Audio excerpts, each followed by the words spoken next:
तो हम लोग रिंग थ्योरी में फील्ड एंड स्क्यू फील्ड के रिगार्डिंग क्वेश्चन सॉल्व कर रहे थे। तो अभी तीसरे क्वेश्चन में हमें बोला गया है so that A finite integral domain is a field.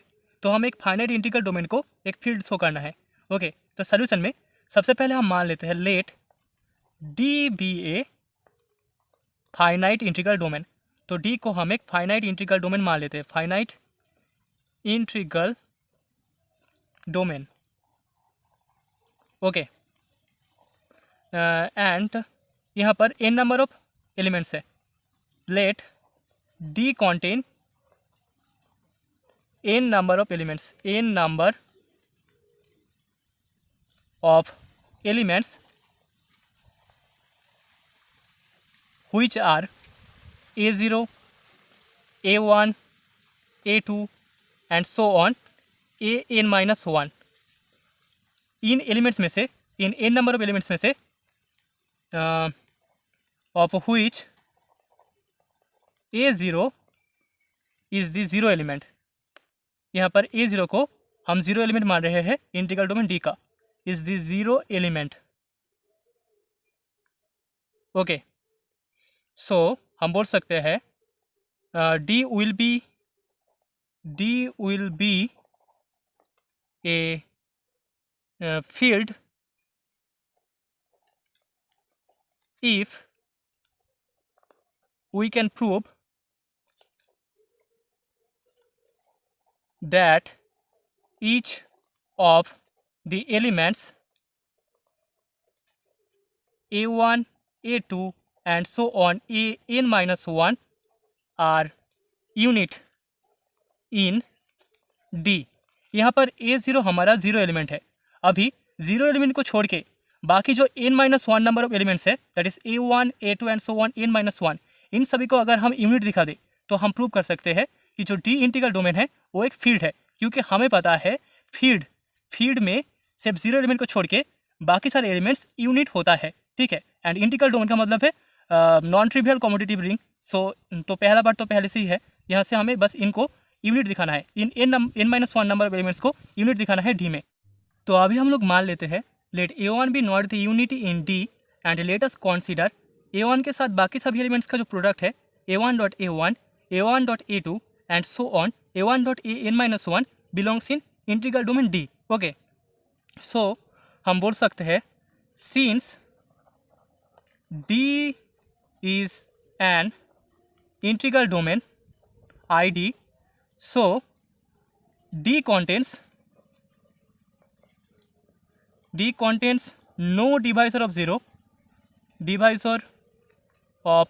0, so हम बोल सकते हैं none of these elements is 0, none of these elements is 0। Okay, so we assert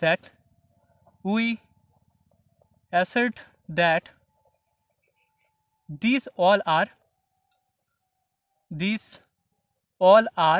distinct। ये सारे के सारे एलिमेंट्स डिस्टिंक्ट है, कोई भी जीरो नहीं है। सो अभी हम मान लेते हैं let a1.ai is equals to a1.aj for 1 less than equals to I less than n-1 less than equals to n-1 and 1 less than equals to j less than equals to n-1, जहाँ पर I is not equals to j। ठीक है, so a1.ai equals to ai.aj imply करेगा a1.ai minus aj is equals to 0। so this again implies ai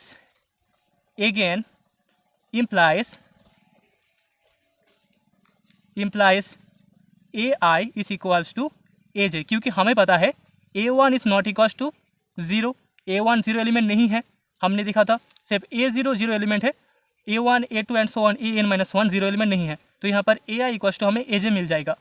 अभी यहाँ से हम बोल सकते हैं बट यहाँ पर ai नॉट इक्वल्स टू 0, ए हमारा कंडीशन है। ठीक है, ai एंड aj दोनों अलग अलग एलिमेंट्स है, क्योंकि यहाँ पर i not equals to j है, पर 1 less than equals to i less than equals to n-1, 1 less than equals to j less than equals to n-1। तो यहाँ पर ai not equals to aj है। सो देयरफॉर हम बोल सकते हैं देयरफॉर जो कंडीशन है a1.ai is not equals to a1.aj होगा। ठीक है, हमने जो माना था a1.ai is equals to a1.aj, वो वाला कंडीशन होल्ड नहीं करेगा। ओके, सो दस हम बोल सकते हैं दस the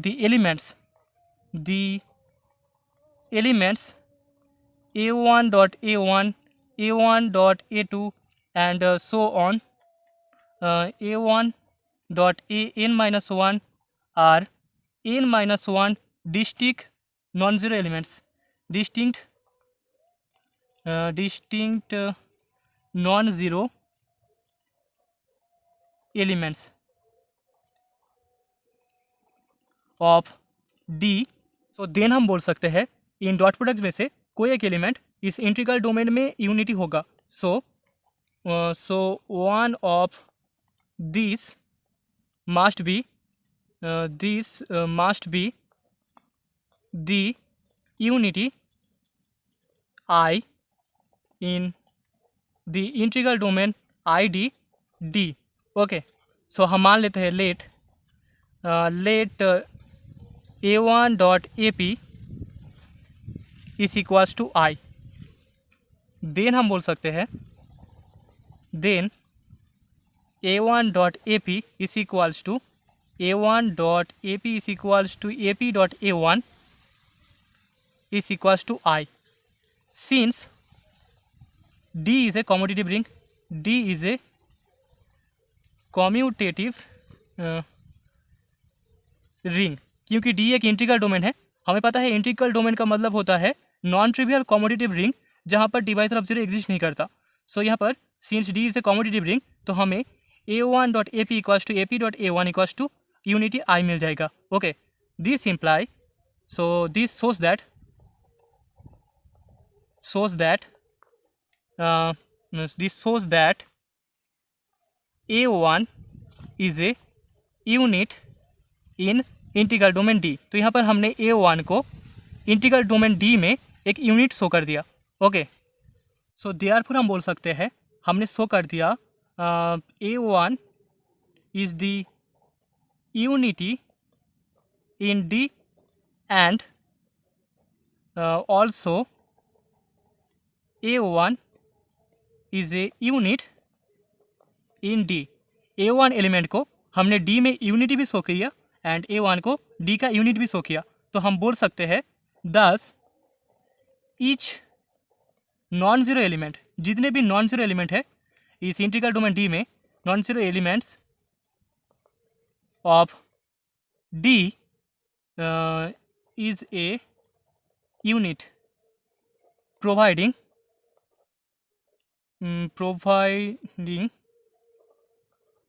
that D is a field।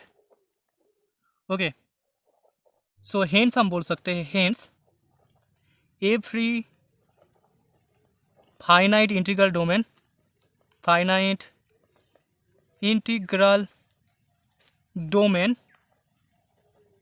is a field। Okay,